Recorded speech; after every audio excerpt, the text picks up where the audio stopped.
किसी का भला नहीं कर सकते तो किसी का बुरा भी मत करना।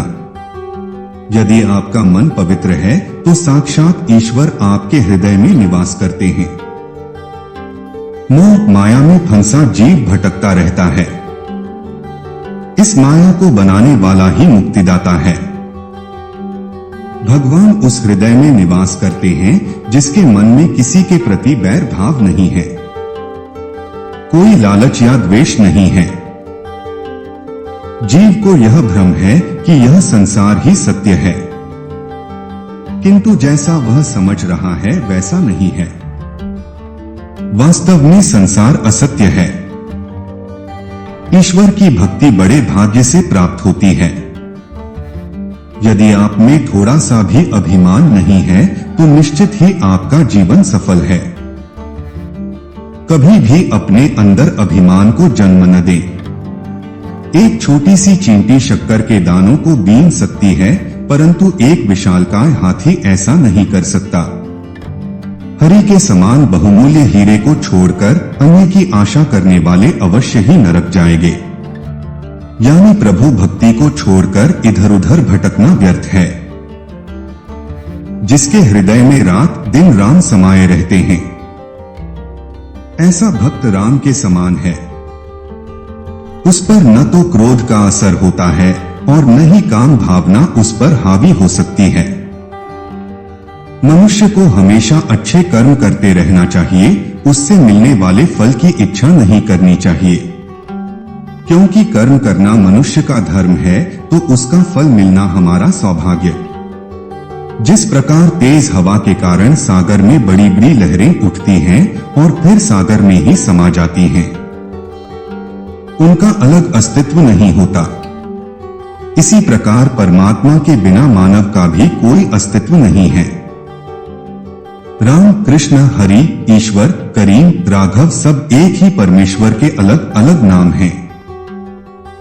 वेद कुरान पुराण आदि सभी ग्रंथों में एक ही ईश्वर का गुणगान किया गया है और सभी ईश्वर की भक्ति के लिए सदाचार का पाठ सिखाते हैं। सभी कामों को यदि हम एक साथ शुरू करते हैं तो हमें कभी उनमें सफलता नहीं मिलती है।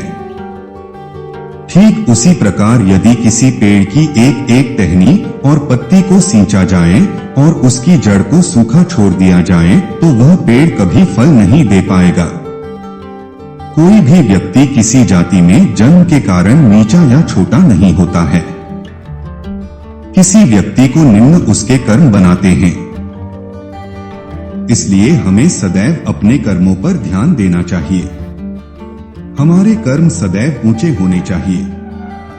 व्यक्ति के कर्म ही उसे ऊंचा या नीचा बनाते हैं। जिसका मन निर्मल होता है भगवान उसी में वास करते हैं।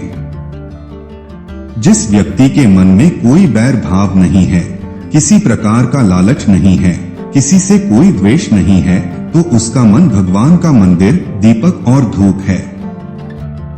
ऐसे पवित्र विचारों वाले मन में प्रभु सदैव निवास करते हैं। किसी की पूजा इसलिए नहीं करनी चाहिए क्योंकि वो किसी पूजनीय पद पर बैठा है। यदि उस व्यक्ति में योग्य गुण नहीं है तो उसकी पूजा नहीं करनी चाहिए। इसके विपरीत यदि कोई व्यक्ति ऊंचे पद पर नहीं बैठा है परंतु उसमें योग्य गुण हैं, तो ऐसे व्यक्ति को पूजना चाहिए।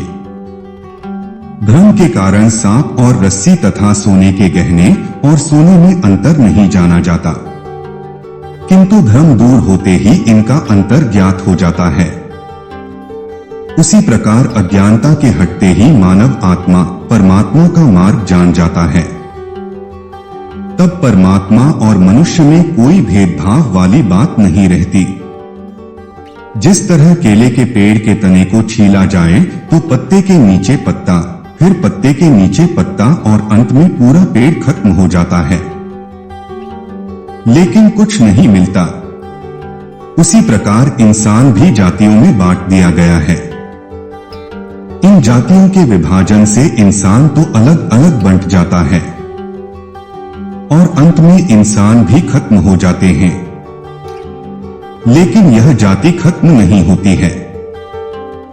इसलिए जब तक ये जाति खत्म नहीं होगी तब तक इंसान एक दूसरे से जुड़ नहीं सकता है।